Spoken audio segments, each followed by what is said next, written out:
ఇబ్బందులు పెడుతున్న జగన్మోహన్ రెడ్డి గారు వచ్చి గోవర్ధన్ రెడ్డి గారితో ములాఖత్ కార్యక్రమం ఉంటుంది ఆ రోజు 10:30-11 గంటల మధ్యలో. మరి అక్కడి నుంచి ఆ ములాఖత్ అయిన తర్వాత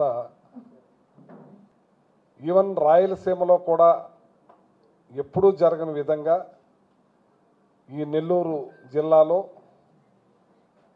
ప్రసన్న కుమార్ రెడ్డి గారి ఇంటి మీద 200 పైబడి దౌర్జన్యకాండ సృష్టించినప్పుడు ఏదైతే నల్లపరెడ్డి శ్రీనివాసరెడ్డి గారు ఉన్నారో ఆయన వైఫ్ మరి పెద్దావిడి ఆ ఇంట్లో ఒక్కావిడే ఉండటం, ఆ దౌర్జన్యకాండకి ఆ వయసులో ఎంతో భయభ్రాంతులకు గురైన ఆవిడ్ని ప్రసన్న కుమార్ రెడ్డి గారిని పరామర్శిస్తానికి జగన్మోహన్ రెడ్డి గారు వాళ్ళ ఇంటికి రావటం జరుగుతుంది.